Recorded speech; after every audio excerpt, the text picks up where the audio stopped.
Greetings everyone, today's look is Ginny Greenteeth. If you don't know about her, here's a 30-second history lesson. She was a water fairy associated with UK folklore. She said that she would lurk at the bottom of watery pits and grab and drown children if venturing too near. Since the 19th century, people have been trying to figure out what are her origins. Basically, it's a form of social control by parents to keep their children away from dangerous ponds, streams, rivers, and canals. Ginny Greenteeth is an urban legend. Today I'm going to show you how to achieve this creepy look. Begin by mixing some green and white cream face paint and cover your entire face, neck, chest, and arms. If you notice, I have used some rigid collodion to create a gash across my cheek. If you decide to do the same, apply the collodion before the face paint.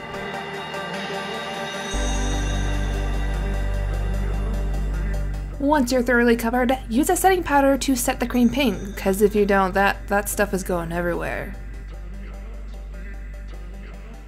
For this next little bit, I would suggest using a sponge. It will give a more natural texture that a brush really just can't get. I used a mixture of green, brown, and a little bit of red and stippled that around my face and body to get a nice skin texture. Remember to set with a setting powder once again.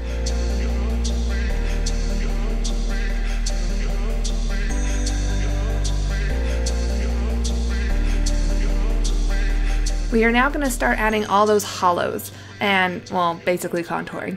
So I jumped a little bit forward here, but basically I'm going back through and darkening and deepening my base contours I threw down. Do this with a grayish eyeshadow to keep the color palette a sickly consistency.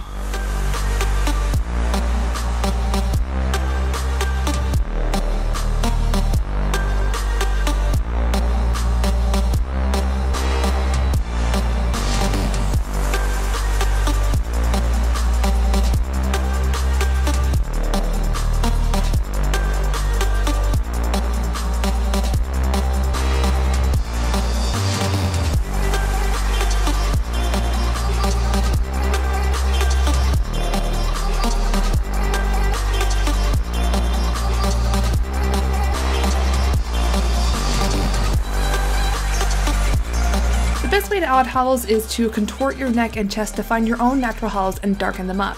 This is going to add realism to your creature along with making her look really bony and stick thin.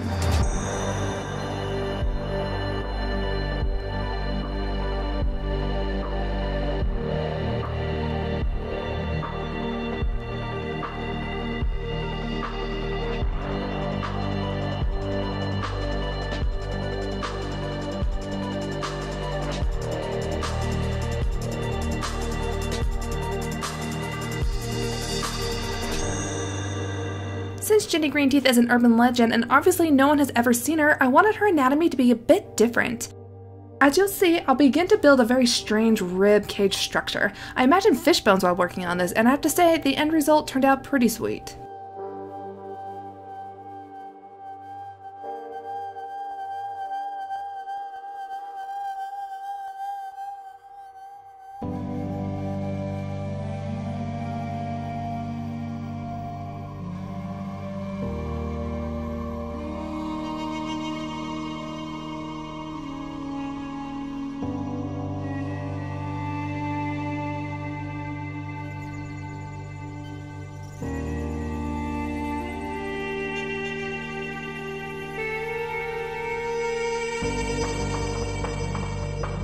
Alright, now that we got the chest out of the way, let's jump up to the face. Basically, you want to create a skull. Using that gray eyeshadow, contour around your nose and add a subtle tooth structure and then create the cheekbones.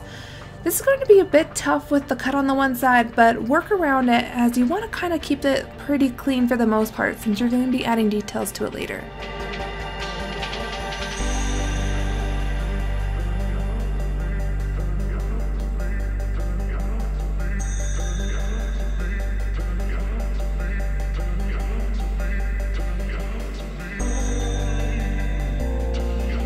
I'm just all over on this tutorial this time, so I wanted to do the cut, so this is what we're doing now. Basically, what you're going to do is take a light pink and start filling in the basic cut.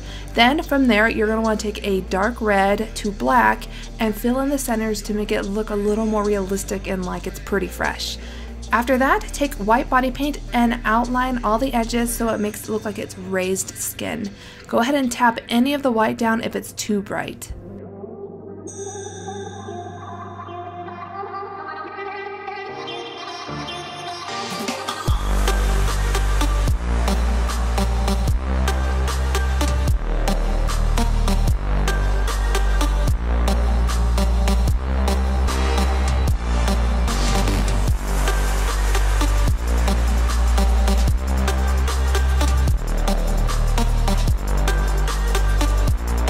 Okay, back on track. Go ahead and add your temples and hollow your eyes where needed, and then also add a little splash of red eyeshadow around your eyelids to make them look a little irritated. Next, take a green body paint and mix in some black and start making veins around everything. I didn't intend for these to be exactly veins, but they're more like to add depth and add the appearance of veins, but they also kind of double as an illusion for vines, which really fits well with this character because I would imagine her coming out of the water just covered in seaweed and vines and In case you didn't notice, I also added a gash onto her neck. I figured her victim would not go down easy and she would end up getting scratched along the way.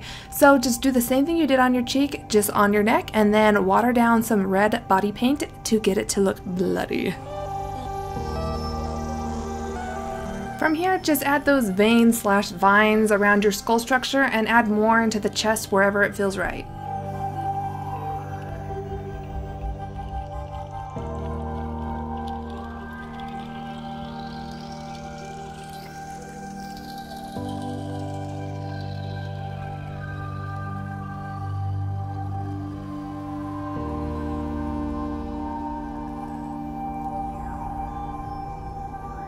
When adding any sort of water-based paint to your eyelids, make sure you keep them partially closed until it dries completely, or else it will just smear everywhere.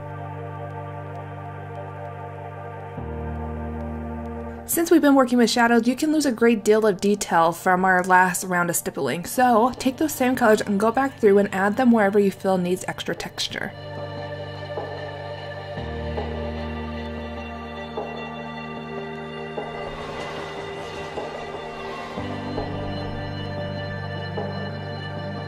Go ahead and finish everything up by throwing on your wig and popping in some contacts for an extra creepy appearance. Oh, and don't forget your teeth. You can rock it without teeth. Here's an example without teeth, but it's definitely more intimidating with teeth. Plus, she's Jenny Greenteeth. She's supposed to have sharp, scary teeth. Yes, teeth. Lots of drooling. Lots of drooling.